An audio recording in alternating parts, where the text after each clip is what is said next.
মধ্যপ্রাচ্যে ইরানকে ঘিরে বাড়তে থাকা সামরিক উত্তেজনা আর কেবল আঞ্চলিক সংকটের মধ্যে সীমাবদ্ধ নেই, এটি ধীরে ধীরে প্রভাব ফেলতে শুরু করেছে বৈশ্বিক অর্থনীতি, জ্বালানি সরবরাহ এবং আন্তর্জাতিক শক্তির ভারসাম্যের উপর।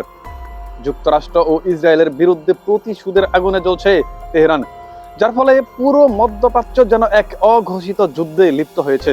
ইতিমধ্যেই অঞ্চল জুড়ে বিভিন্ন দেশে অবস্থিত মার্কিন ঘাঁটি লক্ষ্য করে হামলা চালানো হয়েছে, আর সেই আঘাত লাগছে জ্বালানি অবকাঠামো সহ গুরুত্বপূর্ণ স্থাপনায়। বিশ্লেষকদের মতে সংঘাত যদি দীর্ঘায়িত হয় তবে এর ধাক্কা কেবল মধ্যপ্রাচ্যে সীমাবদ্ধ থাকবে না, হাজার মাইল দূরের দেশ হলেও বৈশ্বিক বাজারের সঙ্গে গভীরভাবে যুক্ত বাংলাদেশও এর প্রভাব থেকে রেহাই পাবে না। জ্বালানি আমদানি, বৈশ্বিক মুদ্রা এবং শিল্প খাতে বড় ধরনের চাপ তৈরি হতে পারে। বিশ্বের মোট অপরিশোধিত তেলের প্রায় 1/5 পরিবাহিত হয় কৌশলগতভাবে অত্যন্ত গুরুত্বপূর্ণ নৌপথ হরমুজ প্রণালী দিয়ে, আর সেই প্রণালীকে ঘিরেই এখন তৈরি হয়েছে নতুন সংকট। চলমান উত্তেজনার মধ্যে প্রণালীতে কার্যত নিয়ন্ত্রণ কায়েম করছে ইরান, হামলার শিকার হচ্ছে তেলবাহী জাহাজ। একই সঙ্গে আঘাত আনা হয়েছে বিশ্বের অন্যতম বৃহৎ জ্বালানি উৎপাদক প্রতিষ্ঠান সৌদির আরামকো তেল শোধনাগারে। ফলে বৈশ্বিক বাজারে দ্রুত বাড়তে শুরু করেছে তেলের দাম। বিশ্লেষকদের আশঙ্কা, এর সরাসরি ধাক্কা লাগতে পারে বাংলাদেশেও, বাড়তে পারে বিদ্যুৎ উৎপাদন ব্যয়, ফুলে উঠতে পারে জ্বালানি আমদানি বিল, আর সেই সঙ্গে বেড়ে যেতে পারে সরকারের ভর্তুকির চাপ। যুদ্ধের উত্তাপ বাড়লেই প্রথম ধাক্কা লাগে বৈশ্বিক সরবরাহ ব্যবস্থায়। বেড়ে যায় আন্তর্জাতিক শিপিং খরচ, বীমা প্রিমিয়াম এবং পরিবহন ফি। ফলে খাদ্যশস্য, শিল্পের কাঁচামাল ও জ্বালানি আমদানিতে অতিরিক্ত মূল্য গুনতে হয় আমদানি নির্ভর দেশগুলোকে। এতে ডলারের উপরে চাপ বাড়ে, দুর্বল হয়ে পড়ে স্থানীয় মুদ্রা, আর তার সরাসরি প্রভাব পড়ে দেশের বাজারে। নতুন করে মাথাচাড়া দিতে পারে মূল্যস্ফীতি।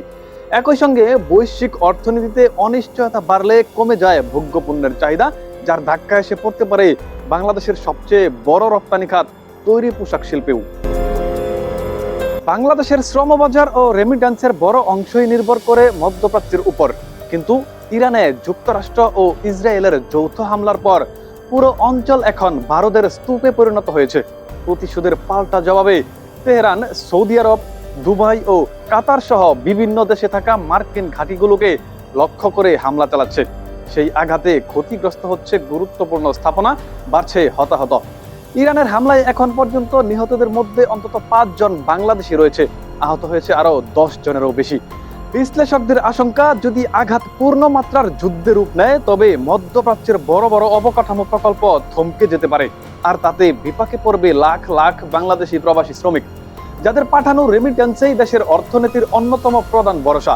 ফলে যুদ্ধ দীর্ঘায়িত হলে বাংলাদেশের বৈদেশিক মুদ্রার রিজার্ভ ও সামগ্রিক অর্থনৈতিক স্থিতিশীলতার উপর বড় চাপ তৈরি হতে পারে। মধ্যপ্রাচ্যের এই সংঘাত বাংলাদেশকে ফেলতে পারে এক জটিল কূটনৈতিক দ্বিধায়। মুসলিম দেশ হিসেবে যদি বাংলাদেশ প্রকাশ্যে ইরানের পক্ষে অবস্থান নেয় তবে যুক্তরাষ্ট্রের শুল্ক নিষেধাজ্ঞা কিংবা অর্থনৈতিক চাপের ঝুঁকি তৈরি হতে পারে।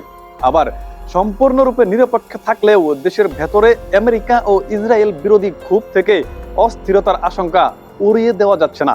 ফলে ইরানকে ঘিরে এই যুদ্ধ বাংলাদেশের জন্য সামরিক নয়, বরং এক অর্থনৈতিক ও কূটনৈতিক পরীক্ষায় রূপ নিয়েছে। জ্বালানি অনিশ্চয়তা, আমদানি ব্যয় বৃদ্ধি, মূল্যস্ফীতির চাপ, রপ্তানির ঝুঁকি এবং রেমিটেন্সের সম্ভাব্য ধাক্কা, সব মিলিয়ে মধ্যপ্রাচ্যের যুদ্ধের প্রতিদ্বন্দ্বী স্পষ্টভাবেই আঘাত হানতে চলেছে বাংলাদেশের অর্থনীতিতে। মুত্তাকিন হুসাইন, দ্য লিজেন্ড নিউজ।